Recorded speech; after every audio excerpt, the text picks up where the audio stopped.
અમદાવાદના જમાલપુર, ગોમતીપુર અને અસારવા વિસ્તારોમાં એએમસી કર્મચારીઓ માટેના સરકારી ક્વાર્ટરો આજે બેદરકારીના પ્રતીક બની ગયા છે। 5 થી 60 વર્ષ જૂના આ આવાસો વર્ષોથી રીડેવલપમેન્ટની રાહ જોઈ રહ્યા છે, પરંતુ વાયદાઓ હજુ સુધી કાગળ પર જ છે। જમાલપુરના સરદાર હેલ્થ ક્વાર્ટરમાં દિવાલોમાંથી સળિયા બહાર દેખાઈ રહ્યા છે, છતના પોપડા ખડી રહ્યા છે અને ચોમાસામાં અંદર જ વરસાદ પડે છે તેવી સ્થિતિ સર્જાઈ છે। 2016થી રીડેવલપમેન્ટની વાતો ચાલી રહી છે, છતાં હકીકતમાં કોઈ ફેરફાર થયો નથી। હવે ચોમાસું નજીક છે ત્યારે રહેવાસીઓની સુરક્ષા સૌથી મોટો પ્રશ્ન બની ગયો છે।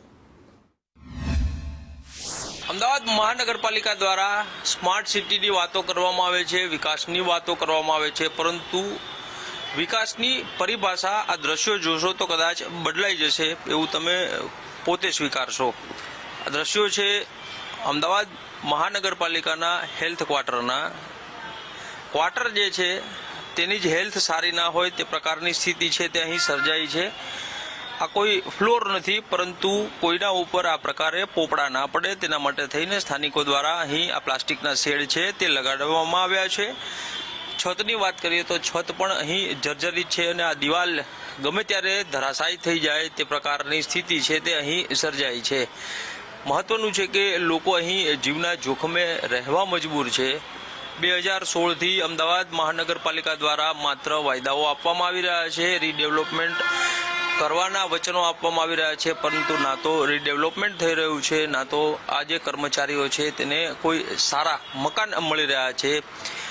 લોકોની હેલ્થનું, લોકોના સ્વાસ્થ્યનું ધ્યાન રાખતા કર્મચારીઓ છે તેના જ જીવ ઉપર અત્યારે જોખમ આવી પડ્યું હોય તે પ્રકારની સ્થિતિ અત્યારે સર્જાઈ છે। અવારનવાર બોલાવવામાં આવે છે, મિટિંગો કરવામાં આવે છે, વાયદાઓ કરવામાં આવે છે, પરંતુ હકીકત અહીં નજરે જોઈ શકાય છે। કેમેરામેન ધર્મેન્દ્રસિંહ સોલંકી સાથે કશ્યપ જોશી, સંદેશ ન્યૂઝ, અમદાવાદ। તો વર્ષ 2016થી આ ક્વાર્ટરો રીડેવલપમેન્ટની રાહ જોઈ રહ્યા છે। અનેક વખત જાહેરાતો થઈ, યોજનાઓ ઘડાઈ, પરંતુ જમીન પર પરિણામ હજુ પણ શૂન્ય છે।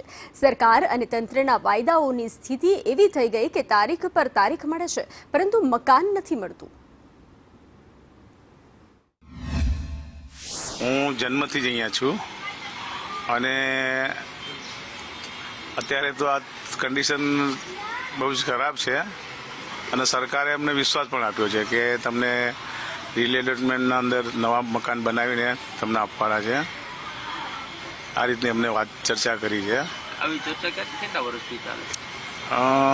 જુઓ ને, 2016થી જે રીડેવલપમેન્ટની સ્કીમ બહાર પડી ને ત્યારથી ચર્ચા ચાલે છે, પણ સરકારના જે નિયમ મુજબ જે કામ થતું એ રીતે થાય।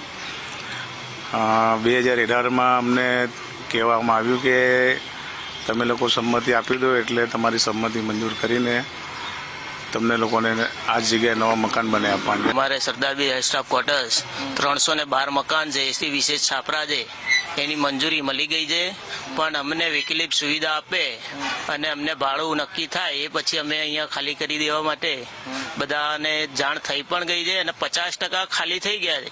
પણ એવા પણ ઘર છે અહીંયા કે ભાડું પણ ભરી નથી શકે એવા પણ છે અને લોકો સફાઈ કામદાર કોન્ટ્રાક્ટમાં જાય છે। એ લોકો, ઘણા લોકો એવા છે કે ભાડું બહાર નથી ભરી શકતા, પણ લોકો તમે જોતા હશો ઉપર પણ બાંધકામ કરીને રહી છે અને આજુબાજુ પણ કાચા મકાનો બનાવેલા છે। એ લોકો અમારા આગેવાનો શ્રી અને નોકર મંડળ શ્રી દ્વારા જાણ કરતા લોકોએ ઘર ખાલી કર્યા હતા કે તમે ચોમાસાના ટાઈમે ઘર ખાલી કરાવવામાં આવ્યા હતા। એ લોકોના ખૂબ જ જર્જરિત છે, પણ હવે જેને બિચારા જે સહાયતા હતી એ લોકો બહાર નીકળી ગયા છે, જેને પૈસાની સહાયતા નથી એ થોડા બહુ અહીં રહી છે સાહેબ। અમુક લોકો મજબૂરીથી બી અહીંયા રહી છે, પણ ખરેખર જર્જરિત તો છે જ। ક્યારેક શું થઈ જાય એ કોઈ ખબર નથી। હવે ચોમાસું બી આ રહ્યું છે સાહેબ, બરોબર છે, એ મોટો હાદસો બી થઈ શકે। એટલે મારી વિનંતી છે કે જેમ બને એમ વહેલાસર સરકાર અમારા સામે જોવે, અમારા બાળકો સામે જોવે, બરોબર, ને મોટું કોઈ હાનિકારક ના થાય એ હું આશા રાખું છું સરકારથી। તો બહુ હાલતમાં રહી રહ્યા છીએ, અમારે પડે એવું છે કે રહેવા એવું નથી ને અમે વચ્ચે જ રહી છીએ। બાકી તો બારે જવાય ને અંદરે જવાય, અંદર વચ્ચે જ રહીશ, બે એક રૂમમાં જ। બહારના ભાગમાં રહેવાતું નહીં, કામકાજ કરીને તો બધું પડે છે, કાયમની ભેખવવી પડે છે। કામ કરતો હોય તો બીક લાગે? હા, ડર લાગે અમને કામ કરતા તે અરે એ તો ડર લાગે છે નો, ડરી ડરીને રહી છીએ ઘરમાં। અમે તો વરસાદના લીધે પાણી પડે અમુક જગ્યાથી ભયંકર પાણી પડતું હોય છે, જ્યાં કોઈ જગ્યાએ રહેવા જેવો સ્પોટ જ નથી. અમે ખબર નહીં સરકાર ક્યારે અમને નો આશરો આપશે, એ હજી અમને કઈ ખબર નથી. એવું વાગેલું છે 10 નંબરના બ્લોકમાં 1-2 બેનને વાગેલું છે.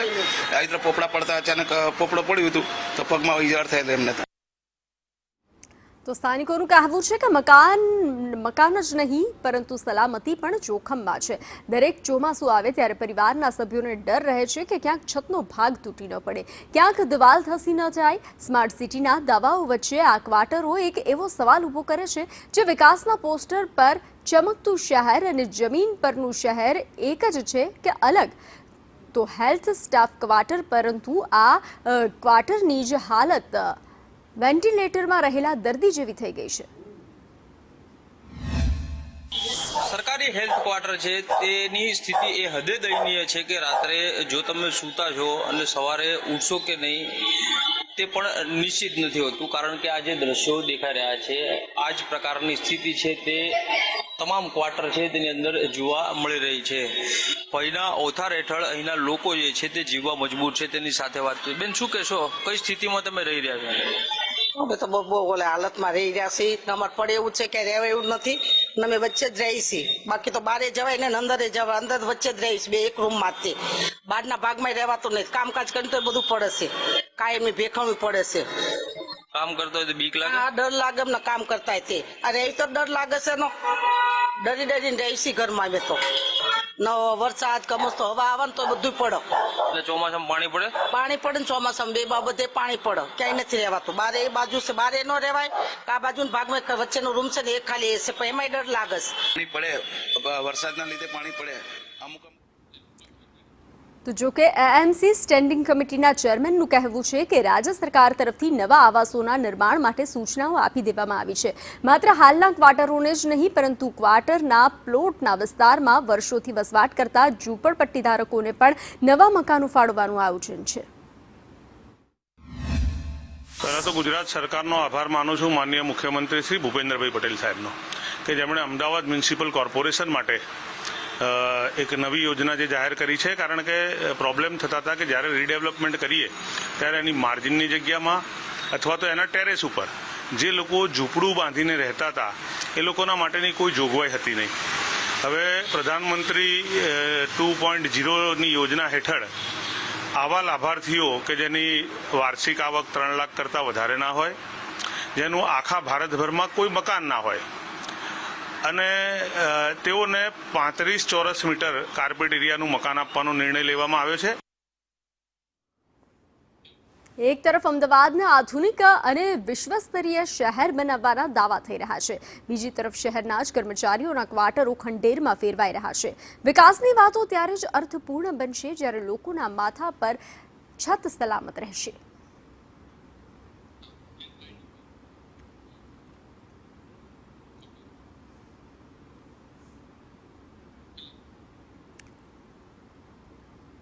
તો આ જે રીતની સ્થિતિ જોવા મળી રહી છે, સ્માર્ટ સિટીના દાવા પોકળ સાબિત થતા દેખાઈ રહ્યા છે.